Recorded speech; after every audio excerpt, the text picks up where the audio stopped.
ETF index mutual funds నేర్చుకుని stock మార్కెట్లో రాణించాలనుకుంటున్నారా? వెంటనే ఈ నెంబర్కి కాల్ చేయండి.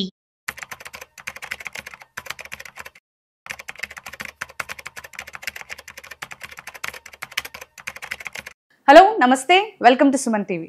మనం ఇప్పుడు చాలా మంది వింటూ ఉన్నాం క్రిప్టో కరెన్సీ గురించి.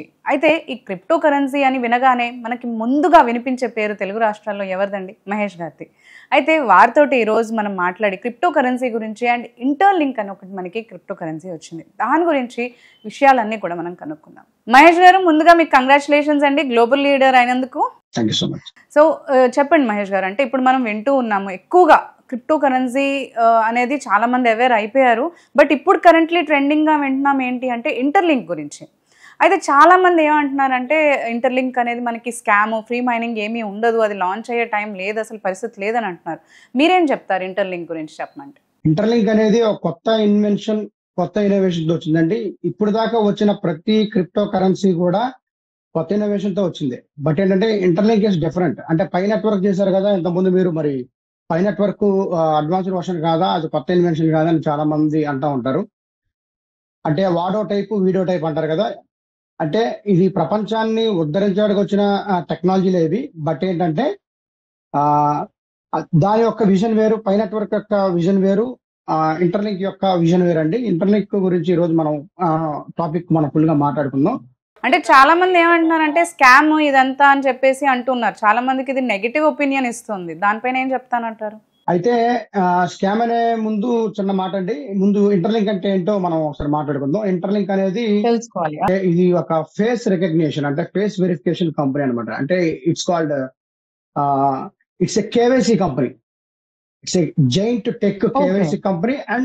అండ్ ఏంటంటే ఇక్కడ క్రిప్టో కరెన్సీ కూడా వీళ్ళు తీసుకొస్తున్నారు అనమాట. దాన్ని ఐటీఎల్జీ అంటారనమాట. ఐటీఎల్జీ అంటే ఇంటర్లింక్ జెనెసిస్ అంటారనమాట. అయితే ప్రపంచంలో ఇప్పుడు దాకా 24,000 క్రిప్టో కరెన్సీలు చేంజ్ ఉన్నాయి, టోకెన్స్ ఉన్నాయి. సొంత బ్లాక్ చైన్స్ కి సంబంధించిన bit coin, Ethereum, Binance smart chain, polygon, మొన్న రీసెంట్ గా వచ్చిన మనం మొన్నటిదాకా ప్రాజెక్ట్ ట్యాకప్ చేసాం పై నెట్వర్క్, ఇవన్నీ ఉన్నాయి. ఇన్ని క్రిప్టో కరెన్సీలు ఉన్నాయి. కాకపోతే ఎప్పటికప్పుడు అప్డేట్ వర్షన్ లో వస్తున్నాయండి క్రిప్టో కరెన్సీలు. అదే ఇంటర్లింక్ అనేది కూడా own block chain, web 3.0 crypto currency ఒక మంచి టోకెన్ మెకానిజాన్ని తీసుకొచ్చారనమాట. అంటే డ్యూయల్ టోకెన్ మెకానిజం అనమాట. 2 టోకెన్స్ ఉంటాయి దీంట్లో. ఏదైనా ఒక టోకెన్ కి సొంత బ్లాక్ చైన్ ఉంటే అది కాయిన్ అవుతుంది, లేకపోతే ఇంకా లాంచింగ్ కి ముందు దాన్ని సొంత బ్లాక్ చైన్ ఉన్నా సరే టోకెన్ అని మాత్రం అంటారు. ఖచ్చితంగా టోకెన్ అని అంటారు. అయితే ఇది సొంత బ్లాక్ చైన్ తో వస్తుంది అనమాట. Own block chain, human nodes అంటారు ఇది. అంటే హ్యూమన్ బ్లాక్ చైన్ అనమాట. హ్యూమన్ బ్లాక్ చైన్ అంటే ఏంటంటే ఇప్పుడు మనం సాధారణంగా మనం డే టు డే లైఫ్ లో మనం ప్రతి చోట చూస్తున్నాం. బ్యాంకింగ్ సిస్టమ్ లో కావచ్చు, ఎక్కడైనా బయట వేరే వేరే యాప్స్ లో, ఎక్స్చేంజెస్ లో, వీటన్నిటిలో హ్యాకింగ్ చేసి మొత్తం సైబర్ క్రైమ్లు అనేవి వస్తున్నాయి అనమాట. చాలా మంది వీళ్ళు హ్యాకర్స్ అటాక్ చేస్తున్నారు, సైబర్ అటాక్స్ చేస్తున్నారు. సో ఇలా హ్యాక్ చేయకుండా బ్లాక్ చైన్ అనేది ఉంది, ఇప్పుడు దాకా వచ్చింది. దాంట్లో అడ్వాన్స్డ్ వర్షన్ బ్లాక్ చైన్ అనమాట. Advanced version block chain that ఏంటంటే ఇంటర్లింక్ అనేది ఒక ఫేస్ రికగ్నిషన్ తో వస్తుంది అనమాట. ఇప్పుడు ఫర్ ఎగ్జాంపుల్ మనం ఫ్యూచర్ లో ఏదైనా ఎయిర్పోర్ట్ కి వెళ్తే మన పాస్పోర్ట్, వీసా చూపించడాలు ఉండవండి.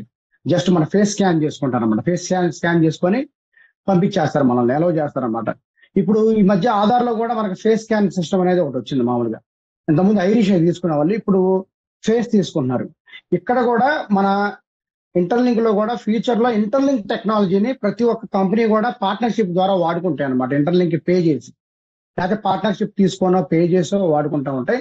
ఈ ఫేస్ రికగ్నిషన్ ఏదైతే ఉందో ఈ ఫ్యూచర్ లో ప్రతి ఒక్క ఎడ్యుకేషన్ ఇన్స్టిట్యూషన్స్, అలాగే హెల్త్ యూనివర్సిటీలు కావచ్చు, హాస్పిటలైజేషన్ కావచ్చు, ఎక్కడైనా కానీ గేమింగ్ ప్లాట్ఫామ్స్ కావచ్చు, ఎక్కడైనా సరే ఫేస్ స్కాన్ తో యాక్సెస్ అవ్వచ్చు. దట్టు వీళ్ళు తీసుకొచ్చే క్రిప్టో కరెన్సీ ఏదైతే ఉందో ఐటీఎల్జీ టోకెన్, వాటితో పేమెంట్ చేసేసి ప్రతి ఎకో సిస్టమ్ లో ప్రతి యూటిలిటీస్ ని మనం యూజ్ చేసుకోవచ్చు అనమాట. దీంతో పాటు ఐటీఎల్ టోకెన్ అనేది కూడా తీసుకొస్తున్నారు. ఐటీఎల్ అంటే ఇంటర్లింక్ టోకెన్ అనమాట. ఇంకోటి ఇంతకుముందు మనం మాట్లాడుకుంది ఐటీఎల్జీ టోకెన్. ఐటీఎల్జీ టోకెన్ అనేది 100 బిలియన్ సప్లై అండి. 100 బిలియన్ సప్లై. ఐటీఎల్ టోకెన్ అనేది 10 బిలియన్ సప్లై అనమాట. ఎప్పుడైతే లాంచింగ్ అవుతుందో, లాంచింగ్ కి బిఫోర్ అనమాట, బిఫోర్ లాంచింగ్ మనకున్న ఐటీఎల్జీ టోకెన్స్ లాకప్ లో పెడితే దాని ద్వారా ఐటీఎల్ టోకెన్లు కన్వర్షన్ రివార్డ్ గా మన వాలెట్స్ కి ఎయిర్ డ్రాప్ ద్వారా వస్తుంది అనమాట. తద్వారా ఏంటంటే సప్లై కూడా బాగా తక్కువగా ఉంటుంది. ఇప్పుడు ఐటీఎల్జీ టోకెన్ కూడా బర్నింగ్ మెకానిజం అనేది తీసుకొచ్చారు. దట్టు ఏంటంటే చాలా మంది ఇనాక్టివ్ గా ఉన్న పర్సన్స్ ఎవరైతే ఉంటారో వాళ్ళవి టోకెన్స్ బర్న్ చేస్తున్నారు. అప్పుడు ఐటీఎల్జీ టోకెన్స్ సప్లై అనేది తక్కువ అవుతుంది, తగ్గిపోద్ది. దాని ద్వారా డిమాండ్ అనేది పెరిగిద్ది. మార్కెట్ లో ఈ రెండు టోకెన్లు కూడా ఉంటాయి నాకు తెలిసినంత వరకు. దాని మీద ఇంకా క్లారిటీ లేదు. ఇంకా ఐటీఎల్ టోకెన్ తక్కువ సప్లై ఉంది కాబట్టి 10 బిలియన్ ఉంది కాబట్టి 5 బిలియన్ కోర్ టీమ్ దగ్గర ఉంటుంది. 5 బిలియన్ మార్కెట్ లో తీసుకొస్తారు. దానికి మంచి ప్రైస్ వస్తుందని చెప్పి అందరూ అనుకుంటున్నాం. సో ఏదేమైనప్పటికీ మంచి ప్రాజెక్ట్ లో ఉన్నామండి. ఒకటి రెండని కాదండి, వీళ్ళు అన్ని రంగాల్లో అడుగు పెడుతున్నారు. ఇప్పుడు ఏ క్రిప్టో ప్రాజెక్ట్ అయినా ఏం చేస్తారు, క్రిప్టో కరెన్సీ టోకెన్ ఇస్తారు, ఆ టోకెన్ మైనింగ్ చేసుకోవాలి, మైనింగ్ చేసుకున్న తర్వాత మార్కెట్ లో వదులుతారు. పై నెట్వర్క్ లో ఎలా ఉంది, యూటిలిటీస్, గూడ్స్ అండ్ సర్వీసెస్ బాగా బ్రాడ్ మైండ్ ఆలోచించి మంచిగా డిజైన్ చేస్తారు. దీంట్లో ఏంటంటే ఫేస్ రికగ్నిషన్ కూడా తీసుకొచ్చారు అనమాట. దీనికి ఫేస్ రికగ్నిషన్ చేసి కొత్త టెక్నాలజీని మన ప్రపంచానికి అందిస్తున్నారు. ఇంకో విషయం ఏంటంటే చాలా మంది మీరు అడిగారు కదా స్కామ్ చేస్తారు, మరి ఏంటి మరి ఇది ఏమైనా స్కామా అది ఇది అని అడుగుతా ఉంటారు మేడం. ఇలా అడిగే వాళ్ళందరికీ అంటే వాళ్ళు అడగొచ్చు మేడం, తప్పులేదు. ఎందుకంటే ప్రతి ఒక్కరికి మార్కెట్ లో ఎవరైనా ఫ్రీగా ఇస్తున్నారంటే స్కామ్ అనుకుంటాం. కానీ ఫ్రీగా ఉంది అంటే దానికి నెగటివ్ ఎక్కువ వస్తుంది. కానీ కొన్ని ఆపర్చునిటీస్ వచ్చినప్పుడు మాత్రం మనకు ఖచ్చితంగా యూటిలైజ్ చేసుకోవాలి విజన్ తో ఆలోచించి. అంటే ఇప్పుడు క్లియర్ గా ఎలా చెప్పాలంటే ఫేస్ రికగ్నిషన్ తీసుకుంటారు వాళ్ళు. ఫేస్ రికగ్నిషన్ ఎలా, ఫేస్ స్కాన్ ఎలా చేస్తారు? ఫేస్ స్కాన్ ఎలా చేస్తారంటే వాళ్ళు కోడింగ్ ద్వారా చేస్తారనమాట. వాళ్ళకి వీడియో ద్వారానో ఇమేజ్ ద్వారానో వాళ్ళు డేటా స్టోర్ చేసుకోరు. మమ్మల్ని ఫేస్ వెక్టర్ ద్వారా చేసుకుంటారు. ఫేస్ వెక్టర్ అంటే ఇప్పుడు మన ఐ నుంచి నోస్ కి ఎంత ఉంది మెజర్మెంట్, ఎంత డిస్టెన్స్ ఉంది దాన్ని మెజర్ చేస్తారు. మన నోస్ నుంచి లిప్స్ కి ఎంత డిస్టెన్స్ ఉందని మెజర్ చేస్తుంది అనమాట కోడింగ్ ద్వారా చేసి మొత్తం ఫేస్ వెక్టర్ తీసుకుంటారు. ఫేస్ లేఅవుట్ మొత్తం తీసుకొని మొత్తం మన కళ్ళు ఐస్ ఎంత ఉన్నాయని మెజర్ చేసుకుంటది.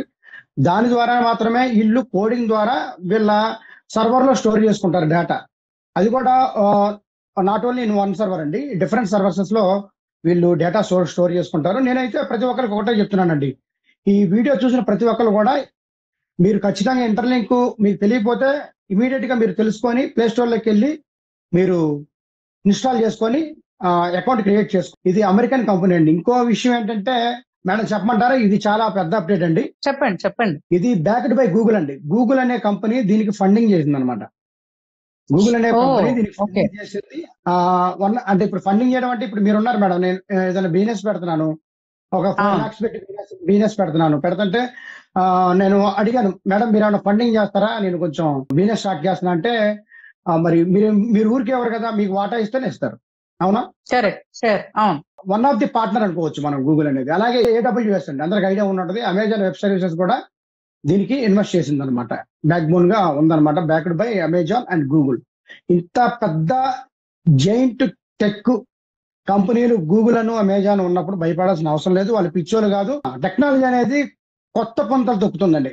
వాటితో పాటు మన కాలంతో పాటు పరిగెత్తాలి తప్ప దాన్ని స్కామ్ అనుకోకూడదు. అక్కడ మనల్ని పాన్ కార్డ్ అడగట్లేదు, ఆధార్ కార్డ్ అడగట్లేదు, ఏంటి పాస్పోర్ట్ అడగట్లేదు, ఏదేం అడగట్లేదు. జస్ట్ మీ ఫేస్ స్కాన్ ఇస్తే సరిపోతుంది. దట్టు మైనింగ్ అనేది కూడా 24 hours ఒకసారి కొట్టేది కాదండి. ఇది మన పై నెట్వర్క్ లో లాగా జస్ట్ మనం 6 times చేస్తాం అనమాట. ఎవ్రీ 4 hours ఒకసారి మైనింగ్ చేస్తాం. అది అంటే మనకి 24 hours ఒకసారి ఉండేది, ఇది మనకి 4 times ఉంది అంటున్నారు 24 hours కి. ఇది 4 hours ఒకసారి మైనింగ్ చేసుకోవాలి. మైనింగ్ చేసుకుంటే ఎవ్రీ 4 hours ఒకసారి 30 వస్తాయండి టోకెన్స్. చక్కగా హ్యాపీగా మైన్ చేసుకోవచ్చు. ఇప్పుడు 30 వస్తున్నాయి, దాని తర్వాత 3 year రావచ్చు చెప్పడం. ఎందుకంటే హాల్వింగ్ జరిగింది. అంటే యూజర్ బేస్ పెరిగే కొద్దీ ఆటోమేటిక్ గా హాల్వింగ్ అనేది చేస్తారు. ఆ త్వరలో అనౌన్స్మెంట్ కూడా చేస్తారు. త్వరలో సెక్యూరిటీ సిస్టమ్ కూడా సెక్యూరిటీ సర్కిల్ కూడా క్రియేట్ చేసుకునే విధానాన్ని తీసుకొస్తున్నారు. మనకి దీన్ని ఇంట్రొడ్యూస్ చేశారు. మరి దీనికి ఏమైనా ఆఫీస్ అవి ఏమన్నా ఉన్నాయా అసలు మనం బిలీవ్ చేయాలి అని అంటే? అయితే ఉంది, కాలిఫోర్నియాలో ఉందన్నమాట. కాలిఫోర్నియాలో గ్లోబల్ హెడ్ క్వార్టర్స్ ఉంది. అక్కడి నుంచి మొత్తం రన్నింగ్ అవుతుంది. సర్వర్స్ మొత్తం అక్కడే ఉన్నాయి. స్టాఫ్ సిపిఓ ఉన్నారు, కో ఫౌండర్స్ ఉన్నారు, బిజినెస్ అనలిస్టులు ఉన్నారు, అందరూ ఉన్నారు. మంచి ఇప్పుడు మిగతా ప్రాజెక్ట్ లో మనం చూసుకున్నట్టయితే మనకు కోర్ టీం మనకు అందుబాటులో రారు. వీళ్ళు రోజు మనతో మాట్లాడతారు, చక్కగా ఫీడ్బ్యాక్ తీసుకుంటారు. ఇంకేమైనా డెవలప్మెంట్స్ చేయాలా, ఏమన్నా మీ ఫీడ్బ్యాక్ ఇవ్వండి, మీరు కొన్ని సజెషన్స్ ఇవ్వండి అని మన సజెషన్స్ కూడా తీసుకున్నారు. యూజర్ సజెషన్ కూడా తీసుకున్నారు. ఇంకేమన్నా డెవలప్ చేయాలా, ఇంకేమన్నా తప్పుగా ఉంటే చెప్పండి అని అడిగి తెలుసుకొని చేస్తున్నారు అనమాట. ఇప్పటి వరకు ఎంతమంది యూజర్స్ ఉన్నారండి దీనికి? వచ్చేసి ఆల్మోస్ట్ 2.8+ million యూజర్స్ వచ్చారండి. 28 లక్షల పైచీలకు ఉన్నారు. ఇంకా పెరుగుతారు. వీళ్ళ టార్గెట్ ఏంటంటే 1 బిలియన్ చేయాలనండి. 1 బిలియన్ అంటే 100 కోట్ల మంది యూజర్స్ ని త్వరలో తీసుకురావాలంటే కసిగా ఉన్నారు. త్వరలో 1 crore అయితే అయిపోద్ది. ఒక 2-3-4 months లోనే కంప్లీట్ చేస్తారు అనుకుంటున్నాను, లేకపోతే 6 months లో కంప్లీట్ అవుతుంది. అంటే దీని వెరిఫికేషన్ ప్రాసెస్ ఏంటండి? అంటే మీరు ఇందాక చెప్పారు ఫేస్ స్కాన్ ఇవన్నీ అంటున్నారు. అంటే టోటల్ ప్రాసెస్ ఏంటంటే అసలు మనం ఫస్ట్ నుంచి కూడా ఏమేమి ప్రూఫ్స్ వీళ్ళకి సబ్మిట్ చేయాల్సి ఉంటుంది? Super nice question madam. మనం ప్రూఫ్స్ ఏమి ఇవ్వవలసిన లేదండి. జస్ట్ జీమెయిల్ తో లాగిన్ అవ్వాలండి. లాగిన్ అయిన తర్వాత అకౌంట్ క్రియేట్ అవుద్ది. Account Okay. క్రియేట్ అయిన తర్వాత జస్ట్ మన ఫేస్ స్కాన్ అడిగింది అనమాట. వెరిఫై చేసుకోవడం అనమాట. వెరిఫికేషన్ ఫేస్ వెరిఫికేషన్ ఉంటుంది. అది చేసుకొని right Okay. Left up down పెడితే స్కాన్ అవుద్ది అనమాట. ఆ స్కాన్ అంటే ఇంతకు ముందు వాటికి మనం పాన్ కార్డులు ఆధార్ కార్డులు ఇచ్చినట్టు ఇవ్వాల్సిన అవసరం లేదా అండి? ఏం అవసరం లేదు madam. Just face scan madam. Just face scan తీసుకుంటారు. తీసుకున్న తర్వాత రైట్ లెఫ్ట్ అప్ డౌన్ అయిన తర్వాత ఇట్లాగా మనం హెడ్ కింద దించగానే స్కాన్ చేసుకోండి. స్కాన్ చేసినంత వరకు మనం అలాగే ఉండాలి. ఎమ్మటే అది స్కాన్ అయిపోతుంది అనమాట చక్కగా. అంటే ఇక్కడ మనకి డౌట్ ఏం వస్తుంది అంటే ఫేస్ స్కాన్ చేస్తే మన డేటా ఏమన్నా వాళ్ళకి వెళ్తుందా అనేది చాలా మందికి డౌట్ వస్తూ ఉంటుంది. అలాంటివి ఏమైనా ప్రమాదం ఉందంటారా? ఫోన్ హ్యాక్ అవ్వడం కానీ డేటా వెళ్ళడం కానీ అలాంటిది ఏమన్నా ఉంటుందా? అదే మేడం, అదే ఇంతకుముందు చెప్పారు మేడం. అది జస్ట్ ఫేస్ వెక్టార్ తీసుకుంటారు, మెజర్మెంట్ తీసుకుంటారు అంతే. కానీ అందులో మన ఫేస్ ఇమేజ్ కానీ వీడియో కానీ కూడా వాళ్ళకి కూడా మనం ఎలా ఉంటామో తెలియదు. అది కోడింగ్ ద్వారా డిఫరెంట్ టైప్స్ ఆఫ్ సర్వర్స్ లో అవి స్టోర్ అయి ఉంటాయి అనమాట. ఇబ్బంది లేదు. యాక్చువల్లీ దీని గురించి మాట్లాడినప్పుడు అంబాసిడర్ ప్రోగ్రామ్స్ అంటున్నారు. అసలు అంబాసిడర్ ప్రోగ్రామ్స్ అంటే ఏంటండి?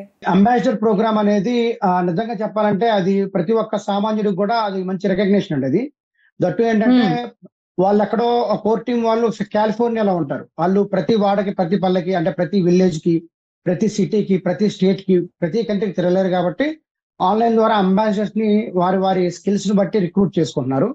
వాళ్ళకి రిప్రజెంటేటర్స్ గా ఇక్కడ అంబాసిడర్స్ అప్లై చేసి అంబాసిడర్ అయ్యి వాళ్ళు ఏదైతే క్వాలిఫై అవడానికి క్రైటీరియా పెట్టారో వాటికి మనం మీట్ అయితే మనల్ని అంబాసిడర్ చేస్తారు. మన యాప్ లో మనకి అంబాసిడర్ అంటే ఇన్ఫ్లుయెన్సర్ అనో, కమ్యూనిటీ బిల్డర్ అనో, గ్లోబల్ లీడర్ అనో ఇలాగా మనకి బ్యాడ్జెస్ వస్తారనమాట. దాన్ని బట్టి మనం కొంచెం ఎంకరేజ్మెంట్ గా ఉంటది. దీని ద్వారా మన అంబాసిడర్స్ మనం వర్క్ చేస్తున్నాం కాబట్టి వాళ్ళు మంత్లీ రివార్డ్స్ కూడా పెర్ఫార్మర్స్ కి ఇవ్వడం జరుగుతుంది. ఇప్పుడు మనకి bitcoin, Ethereum, Pi coin ఇలా చాలా వేల కాయిన్లు ఉన్నాయండి మన క్రిప్టో కరెన్సీలో. ఈ ఇంటర్లింక్ ఒక డిఫరెన్షియేట్ మనం ఎలా చేయొచ్చు అంటారు? దీని యొక్క ప్రత్యేకత ఏంటంటారు అసలు? ఏ క్రిప్టో కరెన్సీ యూనిక్నెస్ ఆ క్రిప్టో కరెన్సీకి ఉంటుందండి. వీళ్ళు ఏంటంటే ఇప్పుడు సప్లై బాగా తగ్గించి మార్కెట్ లో తీసుకొద్దాం అనుకుంటున్నారు టోకెన్ బర్నింగ్ మెకానిజం ద్వారా. ఇది ఇప్పుడు ఇథీరియం 2.0 వర్షన్ అండి. ఇథీరియం అనేది 2.0 వర్షన్ 2 క్రిప్టో కరెన్సీ. అలాగే బిట్ కాయిన్ కూడా వర్షన్ 2నే. ఉన్న పరిస్థితుల్లో Web3 క్రిప్టో కరెన్సీలు వస్తున్నాయి. కాకపోతే అన్ని జెన్యూన్ కాదండి. మార్కెట్ లోకి వచ్చి యాడ్ రెవెన్యూ ద్వారా డబ్బులు మొత్తం దోచేసుకుంటున్నారు. పిచ్చి క్రిప్టో కరెన్సీ యాప్స్ తీసుకొచ్చి జెన్యూన్ గా ఈ మధ్య అనిపించినవి మూడు అండి. ఒకటి పై నెట్వర్క్, 2 ఇప్పుడు చేసే ఇంటర్లింక్. అంతకుముందు ఒకసారి మన పైతో పాటు చేశారు, చాలా మంది మైనింగ్ చేశారు. నేను చేయలేదు, కొంచెం పై నెట్వర్క్ లో బిజీగా ఉండి. కోర్ డాన్ ఉంది. ఈ 3 అయితే ఖచ్చితంగా జెన్యూన్ ప్రాజెక్ట్స్ అనమాట. జెన్యూన్ ప్రాజెక్ట్స్ ని మేము ముందుగానే పసిగట్టగలం. ఎందుకంటే ఆ రోడ్ మ్యాప్, ఆ వైట్ పేపర్, వాళ్ళ విజన్ ఏంటి, టోకెన్ సప్లై ఎంత ఏంటి, వీళ్ళు మార్కెట్ లోకి తీసుకురాగలరా అంటే మనం చెప్పేస్తాం అనమాట. వాళ్ళు నిజంగా జెన్యూన్ గా ఉన్నారా, లేకపోతే మార్కెట్ లో ఉన్న యాడ్ రెవెన్యూ ద్వారా వచ్చే డబ్బును దోచుకుని వెళ్ళే వాళ్ళని మనం చెప్పేస్తాం. సో వీళ్ళు విజన్ అయితే చాలా బాగుంది. అప్కమింగ్ డేస్ లో మొత్తం ప్రపంచం మొత్తం వాడేది ఇంటర్లింక్ టెక్నాలజీ. నేను క్రిప్టో కాయిన్ గురించి మాట్లాడలేదు మేడం. ఫస్ట్ ఇది ఇట్స్ టెక్నాలజీ కంపెనీ అనమాట. It's IT company, giant tech IT KYC company అనమాట. దాని తర్వాత వీళ్ళు టోకెన్స్ తీసుకొస్తున్నారు కాబట్టి, క్రిప్టో తీసుకొస్తున్నారు కాబట్టి అది for the first time New York stock exchange లో మొట్టమొదటి క్రిప్టో కరెన్సీగా 2026 లిస్ట్ అవబోతుంది. అది వన్స్ లిస్ట్ అయిన తర్వాత దాని ప్రైస్ గురించి ఇక మనం మాట్లాడాల్సిన అవసరం లేదు. ఇక మొత్తం ఫారినర్స్ వీళ్ళందరూ, మనం ఇండియన్స్ నమ్మపోయినా సరే బయట వాళ్ళు వన్స్ న్యూయార్క్ స్టాక్ ఎక్స్చేంజ్ లో లిస్ట్ అయితే మాత్రం అది ఎక్సలెంట్ గా ఉంటుంది అనమాట. ఇప్పుడు ఈ కంపెనీ వాళ్ళు లాంచ్ చేశారు అంటున్నారు కదండి. కంపెనీ వాళ్ళది ఫస్ట్ టైమా మనకి క్రిప్టో కరెన్సీ లాంచ్ చేయడం? ఇంకేమన్నా ఇంతకు ముందు కూడా లాంచ్ చేశారా? ఏం చేయలేదండి, ఇదేనండి ఫస్ట్ టైం చేశారు. వీళ్ళు మామూలుగా వేరే టెక్నాలజీ కంపెనీలో వర్క్ చేసిన ప్రొఫెషనల్స్ అనమాట.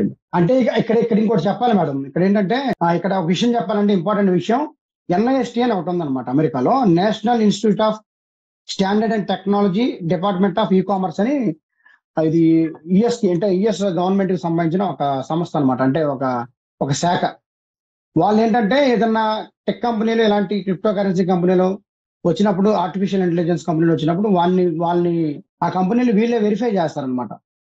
వీళ్ళే మొత్తం సర్టిఫికేషన్ ఇస్తారనమాట. వాళ్ళు సర్టిఫై చేశారు, దీన్ని సర్టిఫికేషన్ ఇచ్చారు.